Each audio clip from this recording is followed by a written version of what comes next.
The Timberland situation got a whole lot worse this week, and at this point, I just think Timberland has lost his mind.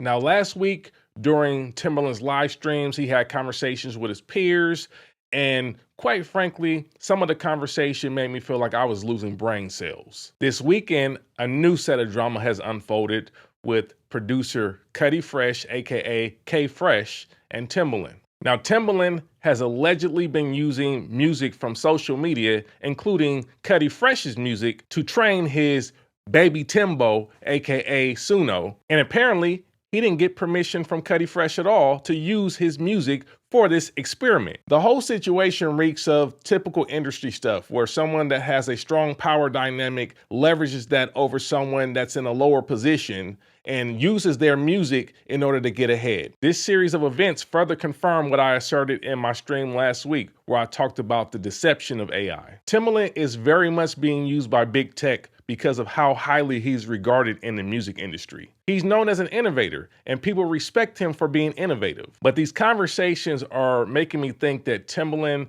is pretty naive. He's pretty ignorant to the way that AI and the way that technology as a whole works. And he's saying a lot of obnoxious stuff. The stuff that he said about auto-tune, the stuff that he said about rack mount sound modules, some of the stuff he's been saying overall feels like he is being manipulated by big tech because they can see that he's naive, that he doesn't really know that much about the technology that he's wielding. Timberland largely misunderstands how Suno is trained and the type of data and content that it is trained on. On Suno's blog itself, you can see that it says it's trained on content that is openly available on the internet and includes copyrighted material. This is a major concern for indie artists especially because oftentimes we'll go directly to social media. We'll post on YouTube, we'll post on IG, we'll post on TikTok directly. A lot of us will typically avoid a DSP if we want to share music immediately. Timberland's platform is ultimately being used to hijack musicians. He's being used to push a new technology that makes musicians obsolete. He's also being used to push musicians further away from his original secret sauce, which was the church. He's doing this in favor of pushing something that's far more insidious. Now, I know there's a lot of y'all out here that think that AI is virtuous and is democratizing and is doing all these great things for human beings, but we can look no further than the XAI project. In Memphis, Tennessee, in a population that's over 60% Black, we're seeing an environmental catastrophe taking place, and this is due to the greedy and insidious nature of the AI industry. Just as XAI is making Memphis, Tennessee uninhabitable for its population, Suno and AI music will eventually make music uninhabitable for musicians. Timberland really needs to wake up from his delusion and understand that he is stealing from musicians and ultimately separating musicians from the source of creativity, God. Here's some additional insights and thoughts from my last stream. A lot of our best music has come from the church. The greatest musicians, the greatest singers and whatnot from at least American music has come from the church, has come through the church. And that dates back to just the old Negro spirituals. That's where American music is founded and rooted in, is the Negro spirituals. So the church has always played a big role in the music and the quality of music that we have been getting over, since the advent of the recording industry. Most of our greatest musicians are refined through the church. So this is an important thing because this is where the skill set and the abilities come from for a lot of people. Suno and big tech in general seems to have leapfrogged some of the more important aspects of what makes music great, which is the collaboration part. Collaboration with humans. That has made music and a lot of the records that we love great. And we've somehow leapfrogged the whole idea of remote music collaboration. Like, we don't really have any great remote music collaboration tools. I mean, I know people that still use Dropbox and Google Drive and all this kind of stuff just to share files, but we really haven't gotten into this like real-time, simultaneous creation of music remotely. Somehow we have leapfrogged that era of technology into just, hey, forget it. Don't even work with real humans. just work with AI. Devontae Swing, this is via Wiki and whatnot. But Devontae Swing is a producer and songwriter that is known for being a part of the group Jodeci. So Jodeci is Casey JoJo, Devontae Swing, and Mr. Dalvin, which is his younger brother. Devontae Swing also created Swing Mob, which consisted of various artists he discovered and mentored, such as Missy Elliott, Timberland, Magoo, Genuine, Static Major, Playa, Daryl Pearson, Tweet, Jimmy Douglas, Stevie J, Chad Seuss Elliott, and others. So all of these people came through the camp of Swing Mob. So let's talk about Jodeci. The members of Jodeci were raised in an extremely religious Pentecostal family. Casey and JoJo were known as Little Cedric and the Haley Singers before they became Jodeci. They performed and recorded as a gospel group, and they released 3 albums: Jesus Saves, I'm All Right Now, and God's Blessings. Casey and JoJo were heavily influenced by the church. They were gospel singers before they became a part of Jodeci. Separately, Mr. Dalvin and his older brother Devontae performed and toured in their own family gospel group called the Great Delegation. They were also a gospel group, but they are the ones that helped to create the Swing Mob. The Swing Mob is super important as far as the creation of the artists and the development of the artists that we know as Timberland, Missy, Magoo, etc. We can also talk about artists like Teddy Riley. Now, Teddy Riley was not from the Virginia area, but he had a big part in the evolution of the Virginia music culture and community that exists there as well. He was very influential. Even though he was born and raised in Harlem, Teddy Riley was also a church musician. He started playing instruments in church at age 5. And of course, we know Teddy Riley as being a legend. He helped to define the sound of New Jack Swing. He also was a mentor to Timberland. So you're talking about Timberland being mentored by Devontae Swing, a church musician, and also by Teddy Riley, another church musician. So I looked at the rhythm roulette and I re-looked at it and I said, okay, what's going on? It's something deeper than this going on. What I started to realize is that Timberland kind of approached the rhythm roulette with a bit of a agenda and a slightly deceptive language. So, when I took some notes, when he gets in there and picks the records, he says, oh boy, I don't know none of these. But then he says, well, yeah, I do know Gil Scott-Heron, from an artist perspective, but I don't really know any of these records. I don't know none of this stuff, right? And the record that he picked up has the song "The Revolution Will Not Be Televised," I believe, right? So Pieces of a Man, that album came out in 1971, year before Timberland was born. I have to question whether Timberland was being honest about not knowing that record, because he spoke about being part of hip hop.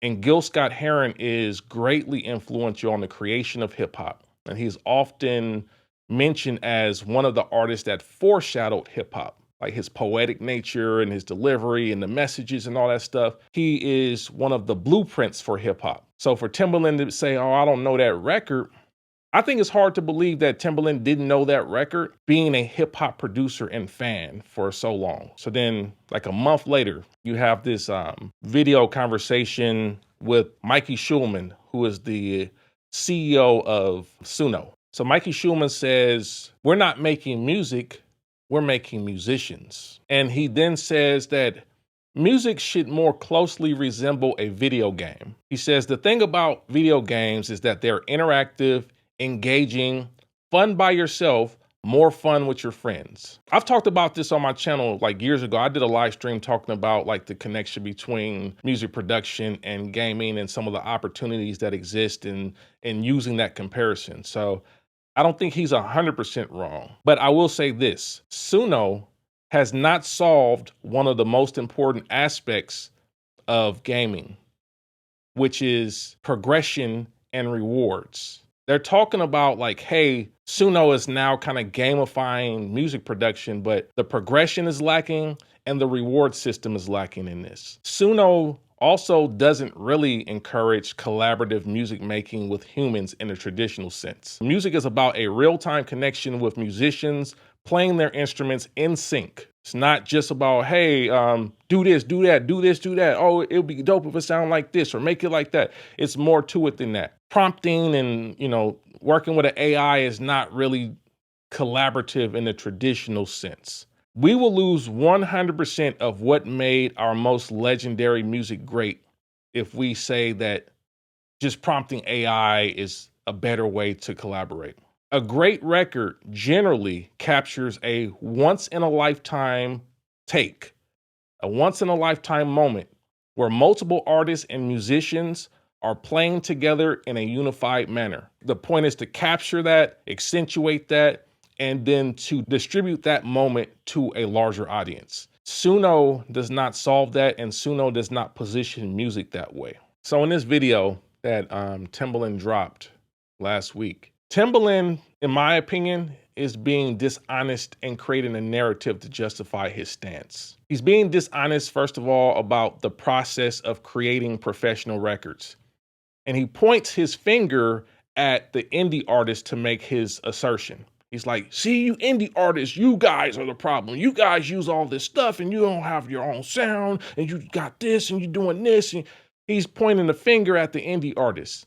He ain't pointing the finger at the major record labels that also allow nonsense and the lack of creativity and don't push creativity and don't work with the artists that actually have the real talent and skills.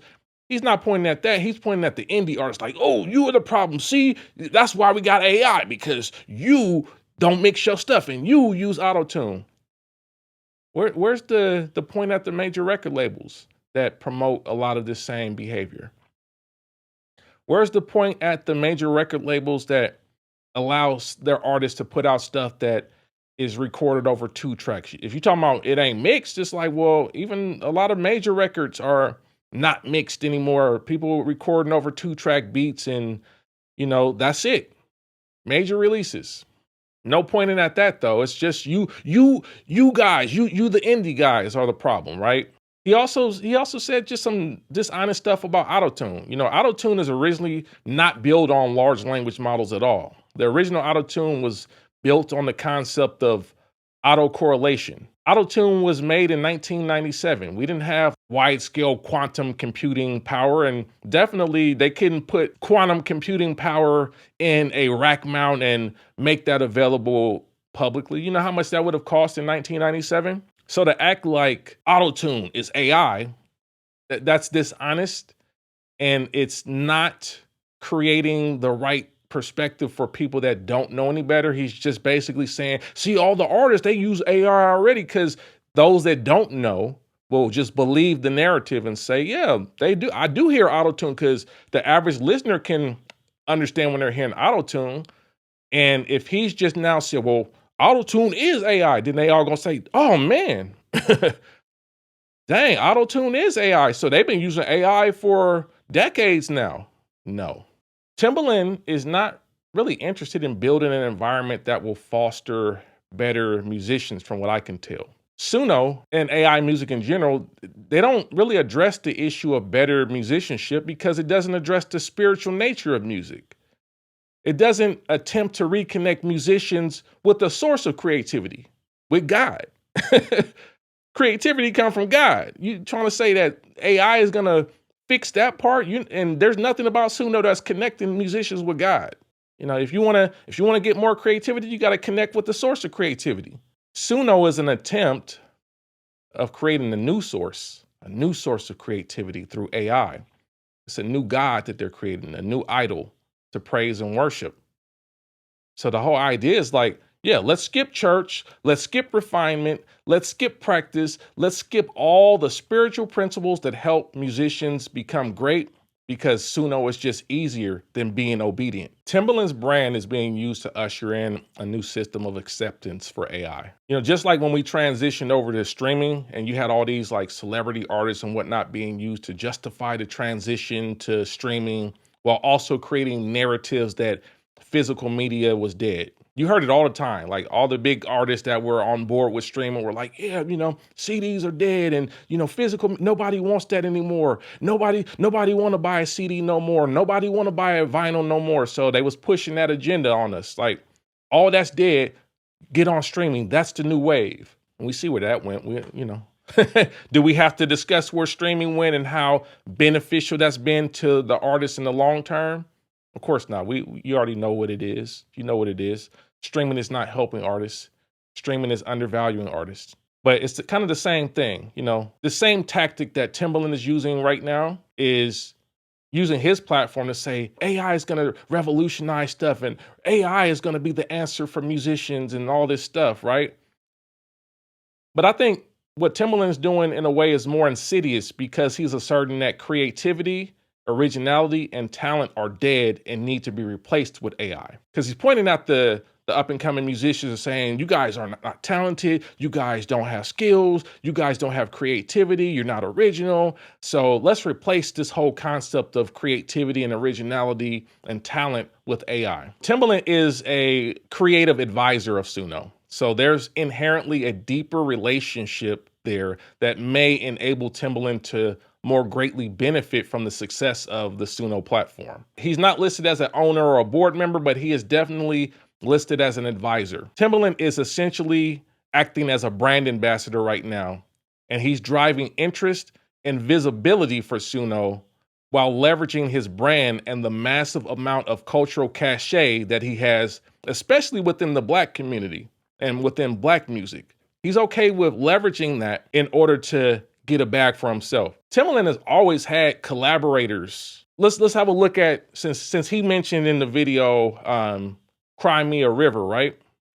By Justin Timberlake. Let's look at that. Let's look at who worked on Cry Me a River as an example. Songwriting is Justin Timberlake, Timberland, and Scott Storch. Production, okay, Timberland. The recording, Senator Jimmy D. Assistant engineer is Carlos Storm Martinez. Mixing is Jimmy Douglas and Timberland.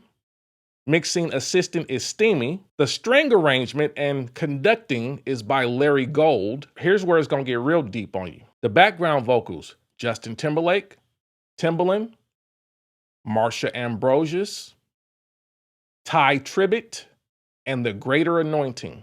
And then we got additional keyboard work from Scott Storch, guitars from Bill Pettaway, and vocal arrangement by Justin Timberlake. Now, let's not act like he would have achieved the same level of greatness with that record without the all-star lineup that he had, all the musicians who have their own unique talents and gifts and their own stories and emotions that they can draw from in the creation of that song. It is very important in this discussion also to look at the inclusion of Ty Tribbett and The Greater Anointing. This song doesn't become what it is without the church and the anointed musicians that worked on the song. I believe that Timberland is being used to push people away from the source of creativity. He's being used to push people away from God, even though what actually worked for him was the church. Timberland was mentored by anointed musicians that were cultivated in the church. His success is largely tied to collaborating with church musicians. Realistically, he's using something fun to desensitize us and make us less aware of the deception and the agenda related to deception with AI. Many of us use AI. Let's not get it twisted. We use AI, but I think a lot of us that use AI, like a Chat GPT or something like that, we use it right now, and a lot of the things that we're using it for is to extract information and to verify facts and to verify truth. What Timberland and Suno are proposing is not that. This AI music agenda is not about extracting truth. It's not about validating logic. It is about conditioning us to accept a fraud as truth. So I looked in the word. I looked in the word, and 2 Thessalonians 2:3 says, and this one, y'all gonna have to hear this one. 2 Thessalonians 2:3 says, let no one deceive you in any way, for that day will not come unless the rebellion comes first, and the man of lawlessness is revealed, the son of destruction. Are we being deceived with this AI stuff? We already know they're using AI for deep fakes. They've been talking about deep fakes for years now. We supposed to accept AI now because it's fun, because we can make music with it? James 1:17 says, every good gift and every perfect gift is from above and comes down from the Father of lights, with whom there is no variation or shadow of turning. Proverbs 22:29 says, do you see a man who excels in his work? He will stand before kings. He will not stand before unknown men. The fact that they're trying to attack skill and talent and practice and discipline and obedience is going to have massive impact on the next generation. And now we got companies saying you don't need discipline. Why? Because they want lawlessness. That's why. They don't want us to be practicing obedience, because if we're disobedient, then we'll do anything and we'll accept anything and we'll go for anything. This is leading us into dangerous territory.